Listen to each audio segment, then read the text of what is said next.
Hola, buen día. Mil gracias nuevamente por la gentileza de su compañía y por compartirnos, como siempre, que han sido tan amables con nosotros. Y sean bienvenidos a esta emisión número 144 de Política a la Mexicana, correspondiente a hoy 29 de agosto. Estamos a 2 días de que nos vayamos ya de este octavo mes y ya se veía venir, fíjense ustedes,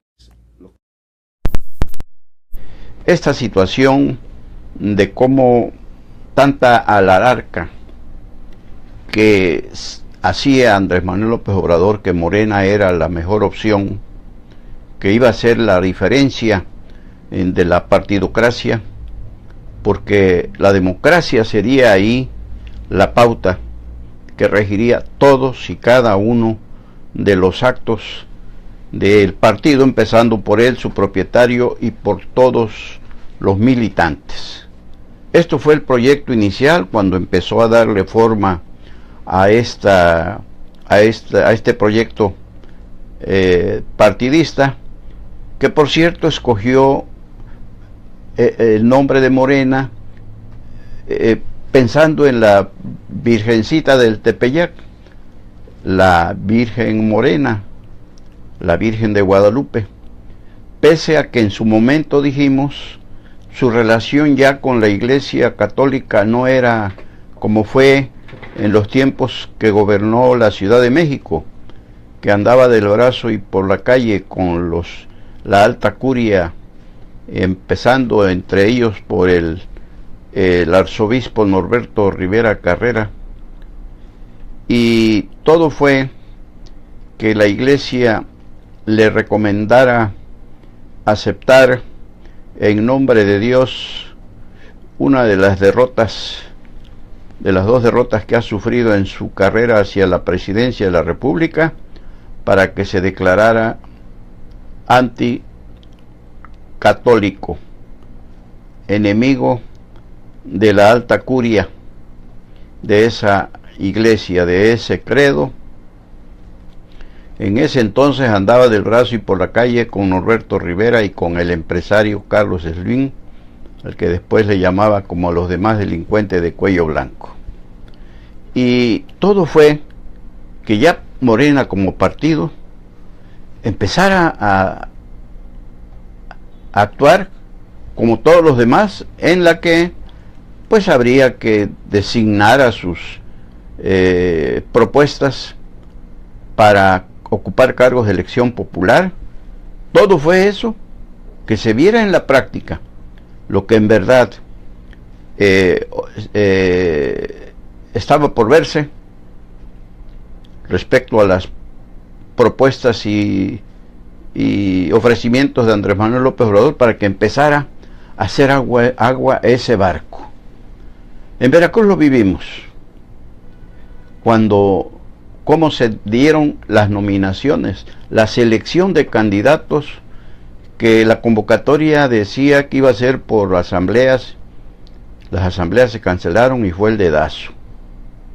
Sabemos cómo, cuando andaba por aquí en campaña para esa elección, que resultó que en las plazas públicas, como aquí en el Parque Independencia, le mostraban pancartas, lonas, donde denunciaban la antidemocracia que se estaba padeciendo en Morena. ¿Y qué pasó?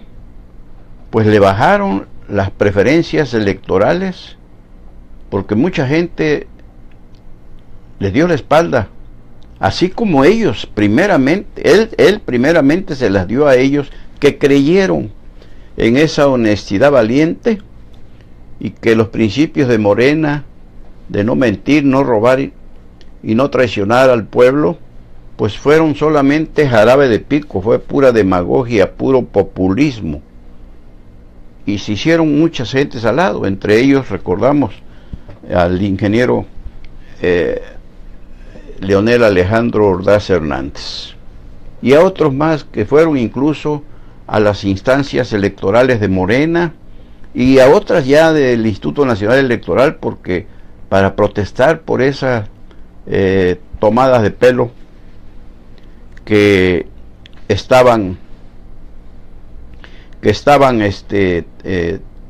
haciendo en contra de la democracia interna en Morena, y asistió. Hoy hay otro caso. En el Estado de México, por ejemplo, la nominación de la maestra Delfina Gómez a la gubernatura, pues también se la sacó de la manga. No hubo asamblea, no hubo nada, ningún proceso interno para, pues, que fuera una gente avalada por la misma militancia, ¿no? Ahora tenemos, entre otros, el caso reciente, más reciente, de la Ciudad de México, donde hicieron ahí una parodia de encuesta para imponer a Claudia Sheinbaum como la candidata a la jefatura del gobierno de la Ciudad de México. ¿Y qué fue eso? Una toma de pelo, porque resulta que se dieron cuenta que no podían designarla candidata o precandidata porque violarían los tiempos electorales y prácticamente le impedirían participar en ese proceso por mandato del Instituto Nacional Electoral. Entonces se sacó de la manga otra de sus ideas, otra de sus ondas, para nombrarla coordinadora del proceso interno de la Ciudad de México, proceso interno de Morena. Y fueron 4 los que le entraron a esa farsa, creyendo, como dicen, que era mozuela la propuesta de López Obrador, se la llevaron al río y les resultó que siempre no. Los otros, además de Claudia Sheinbaum, Mario Delgado, el senador, el dirigente de pacotilla de Morena en la Ciudad de México, Martí Batres, y el delegado en Cuauhtémoc, Ricardo Monreal Ávila, que él sí levantó la voz y protestó. ¿Y para qué creen? Se le echaron encima. Y en nuestra columna, que ya está en nuestra página cebejara.com, nos referimos en la sección La frase de hoy, nos referimos así: lo que dijo Ricardo Monreal Ávila. Pido que se transparenten los resultados de la encuesta de Morena, en la que Claudia Sheinbaum resultó victoriosa y obtuvo el puesto como coordinadora de los trabajos del partido en la Ciudad de México. Y le aclaro a la Comisión Política y al Comité de Encuestas de Morena que no es osadía enmendar los errores, ni es osadía pedir transparencia, ni es osadía ayudar a disminuir la opacidad y la parcialidad, ni es osadía un poco de autocrítica sobre las acciones y las decisiones tomadas, y tampoco es osadía corregir los errores y enmendar las acciones. Y vuelvo a aclarar que no busco cargos o premios de consolación.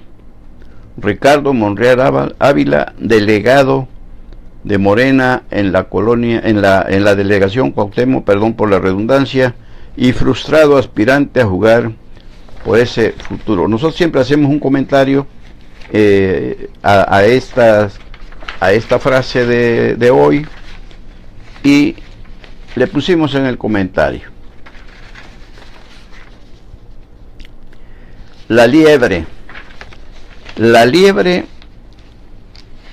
una más a lo largo del país, y como ya le sucedió en Veracruz en los comicios municipales, le ha saltado a AMLO por donde menos lo esperaba, por el lado del siempre aparentemente domesticado Monreal, que pues no, demostró que él sí tiene lo que otros fanáticos amloístas no: dignidad. Eso demostró Monreal que tiene. Por el otro lado, hoy se publica en el diario Reforma una columna que nos pareció también interesante, para que confirma lo que nuestro punto de vista respecto a que el proyecto democratizador de la honestidad valiente, del que no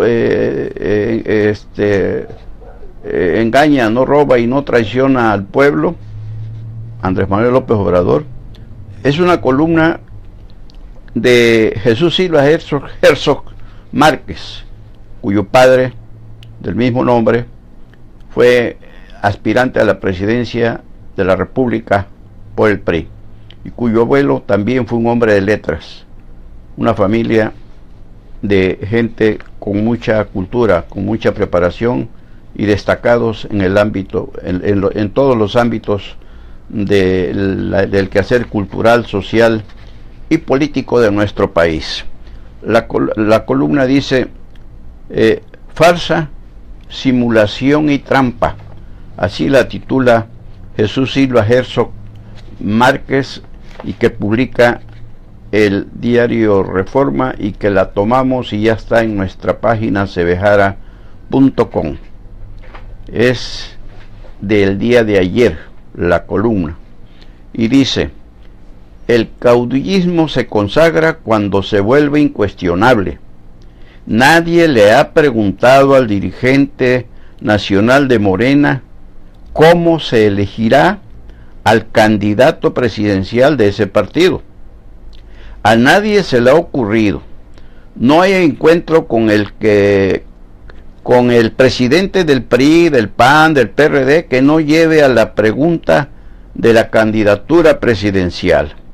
Hasta los dirigentes del Partido Verde los cuestionan sobre su proceso de designación.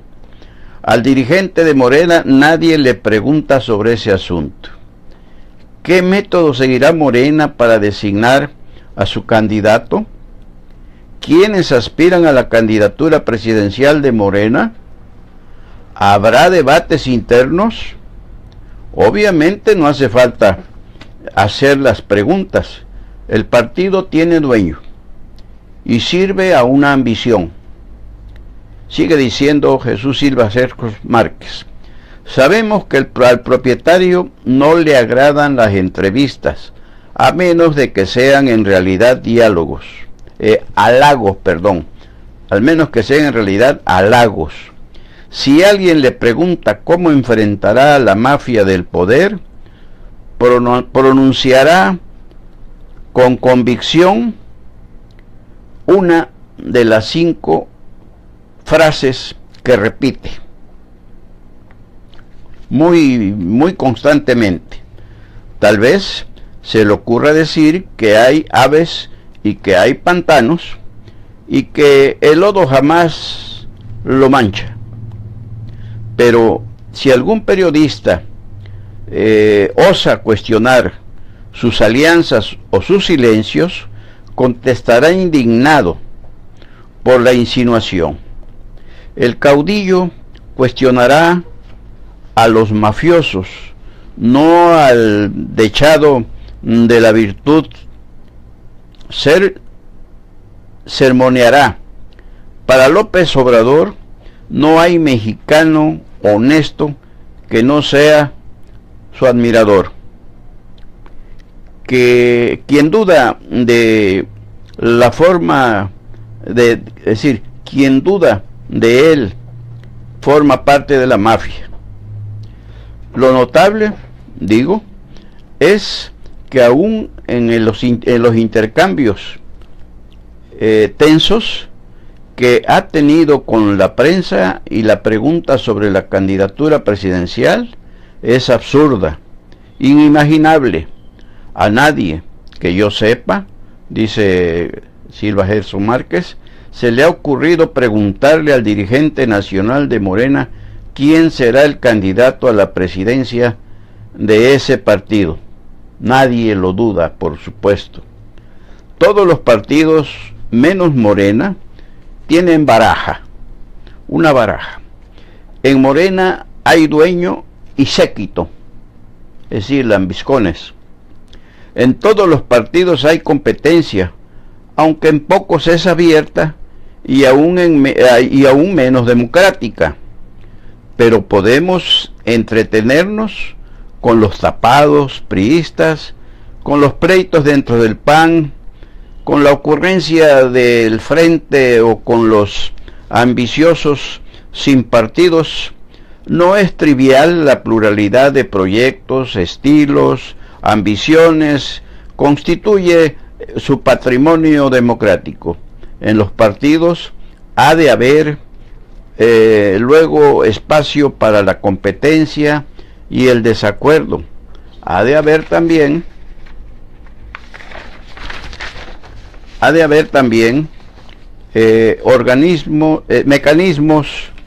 mecanismos abiertos y públicos para resolver sus controversias. Parlamentaria, trivial, cortesana, la disputa por las candidaturas es perceptible en todas las formaciones políticas, salvo en esa que monopoliza la esperanza de México. Esa esperanza, lo sabemos bien, depende de la victoria de un santo. El proceso de Morena para designar al candidato a la alcaldía de la Ciudad de México ha sido grotesco. Se ha elegido a una candidata sin elección alguna. Se ha invocado una encuesta que no puede ser considerada encuesta. Se ha designado a una candidata a la que no debemos llamar candidata. Una farsa, envuelta en una simulación dentro de una trampa. No deja de ser simpático que el grupo político que más ha hecho para denigrar la práctica demoscópica busque fundar una decisión crucial en ese ejercicio técnico. Las encuestas favorables son honestas, pero las que muestran señales desfavorables al rayo de esperanza son inventos mafiosos. Esa es la opinión de López Obrador. Sigue diciendo el autor: encuestas cuchareadas, inventos al servicio de un cliente, propaganda. Pero más allá de la incoherencia, debe hablarse de la simulación de la técnica. Una encuesta que no hace público su método, una encuesta que no da cuenta de sus responsables, una encuesta que ni siquiera muestra sus resultados, no puede ser considerada una encuesta. Sigue diciendo, porque es racionalmente indefendible.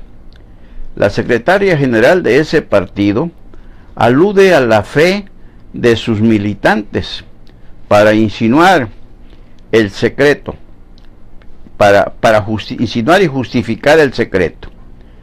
Está convencida de que no tiene por qué rendir cuentas a la ciudadanía. La fe de los suyos, hasta los militantes y simpatizantes de Morena, están en Morena porque creen en Morena, y porque creen en la integridad de Morena, y porque saben que nosotros hacemos las cosas de forma diferente. No conozco, dice la secretaria, sigue diciendo la secretaria general, no conozco un solo militante que tenga duda del proceso, insistía Jacob Polensky, la mujer de los 1000 nombres, que es la secretaria general de Morena, del Comité Ejecutivo Nacional de Morena. Dice, no conozco un solo militante que tenga duda del proceso, insistía Polensky, tras la farsa.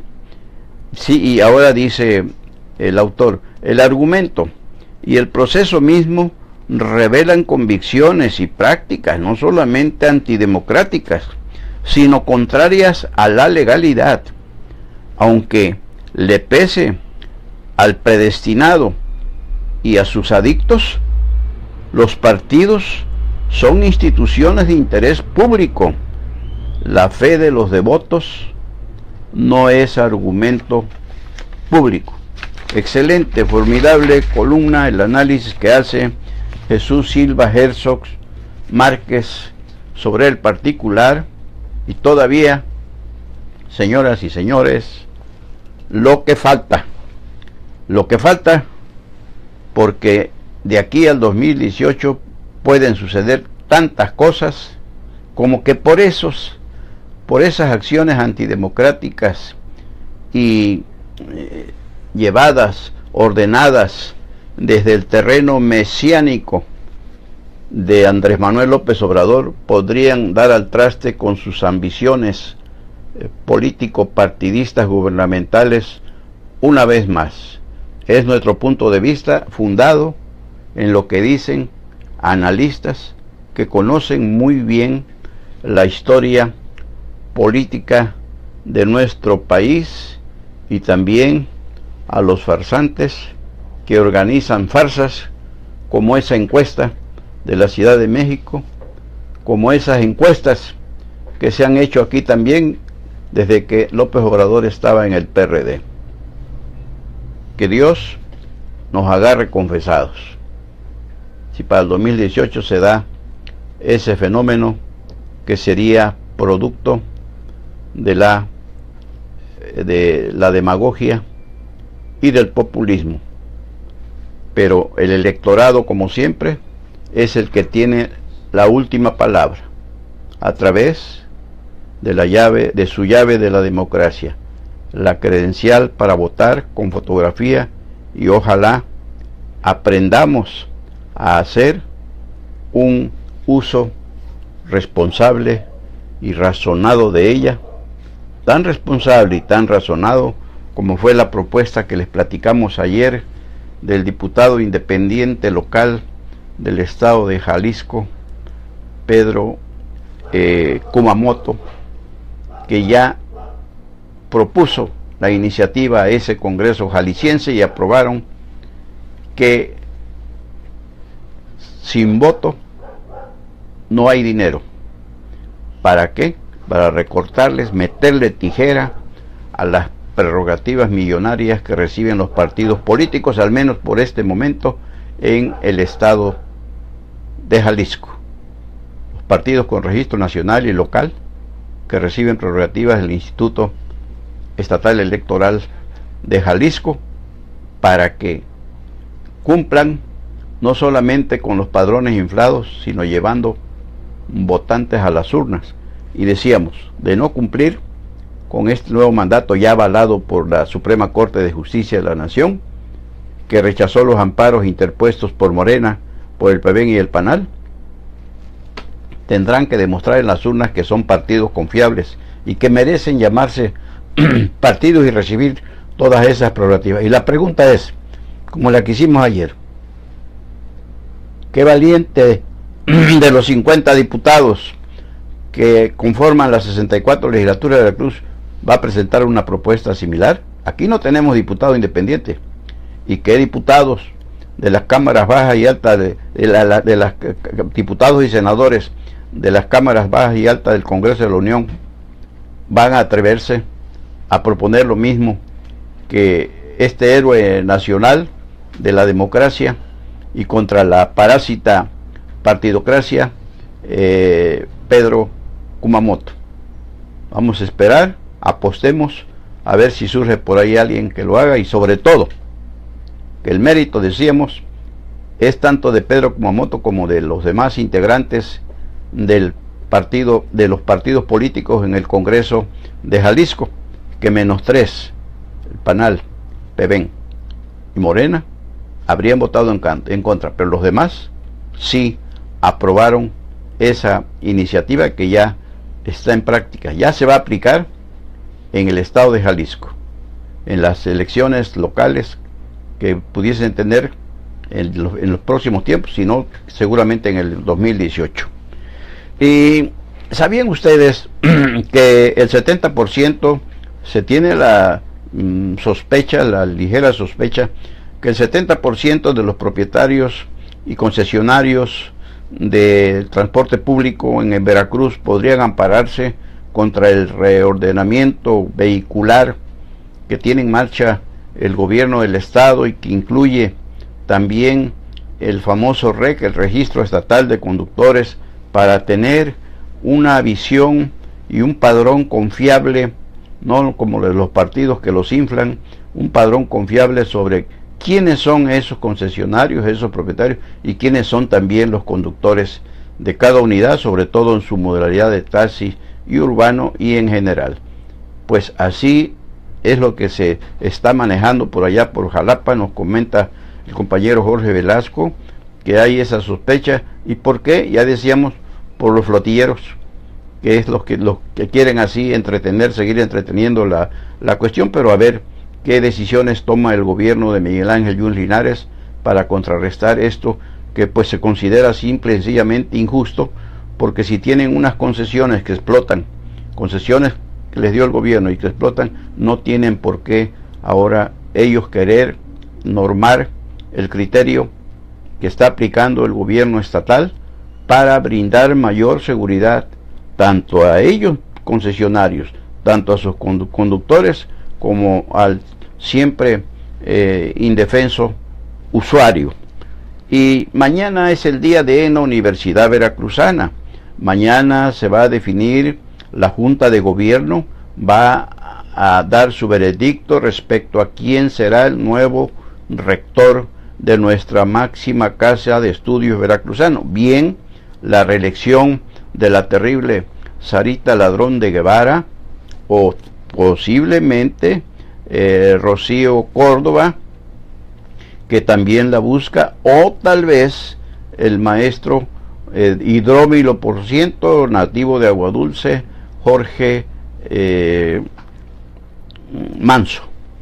Pero todo esto, desde que se hizo el descarte, que eran 7, se empezó a manejar, quitaron 4, dejaron los 3, la terna, se empezó a manejar que hay por ahí una mano que es la que está moviendo esa cuna, y que no sería precisamente la Junta de Gobierno la que tomaría esa decisión, como tampoco la tomó en el descarte, para definir mañana al nuevo rector de la Universidad Veracruzana.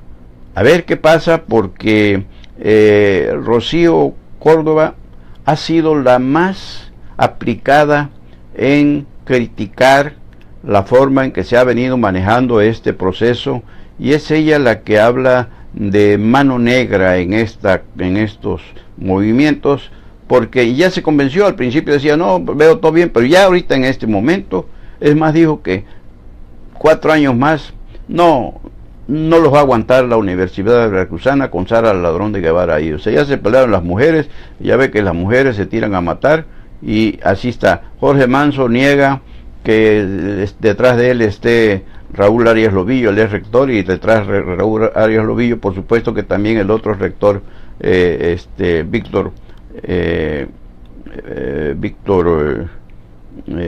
perdón, se me fue, Arredondo Álvarez, Víctor Arredondo Álvarez. Entonces, pues mañana será el día para la Universidad Veracruzana, y que sea para bien, aunque debió hacerse una selección más profunda y más democrática, pero quien decida la Junta de Gobierno, o quien le ordenen que sea, bueno, pues ojalá sea el menos malo. Y el futurismo está pues en todo lo alto. Lo vemos ahorita, lo que acabamos de hablar, rumbo al 2018. Y ya el senador Héctor Yunes Landa, que fue candidato al gobierno del estado el año pasado, anda promoviendo su 5º informe como legislador, y con un eslogan que dice: yo sí puedo ir a la elección de 2018. Se ha hablado mucho de que él es una especie de escudo para quitarle golpes, ataques y guerra sucia a su compañero de partido y senador también, José Francisco Pepe Yunes Zorrilla, pero pues él insiste en que él va, y Pepe dice lo mismo. Entonces bueno, pues a la mera hora creemos que será Pepe Yunes, pero Héctor Yunes anda en campaña, anda con sus promocionales televisivos y de la radio, diciendo yo sí puedo. Pero por acá también, a partir de la visita de ayer del gobernador, se empezó a manejar lo que ya se sabía, que el alcalde de Coatzacoalcos, Joaquín Caballero Rosiñol, la va a buscar en el 18 para la diputación local o la federal nuevamente, que ya la ganó, ¿se acuerdan? En el 2012 le ganó a Rocío Nale, todavía que Rocío Nale por el PRD de entonces de López Obrador, pero luego pidió licencia para venir por la presidencia municipal de Coatzacoalcos. Y fíjense ustedes que ayer vimos, les platicamos de todo ese calor político y humano que le dispensó el gobernador Miguel Ángel Yunes Linares del PAN-PRD al alcalde Joaquín Caballero Rosiñol del PRI, como que un gran alcalde, lo dijo aquí, lo dijo en Villa Allende, y en cuanto foro tuvo de los que cubrió ayer, sus actividades de ayer, lo reconoció como un excelente alcalde. Y esto nos lleva a preguntar, bueno, Joaquín Caballero la va a buscar para la local o la federal, pero ¿por cuál partido? ¿Por el PRI?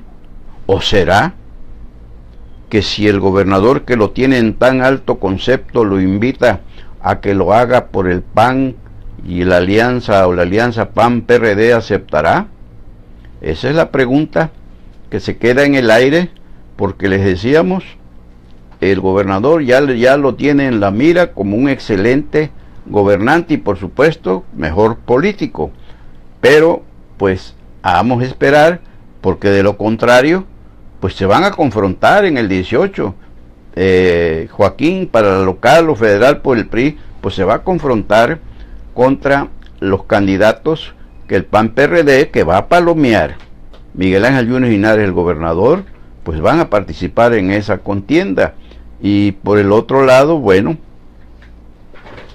pues hay que saber también si dentro de los planes del gobernador para llevarse ese buen activo del PRI llamado Joaquín Caballero Rosiñol al PAN, a la alianza PAN-PRD, es para que una vez ganada esa elección, bueno, pudiese saltar al gabinete que encabezaría Miguel Ángel Yunes Márquez, el hijo del mandatario.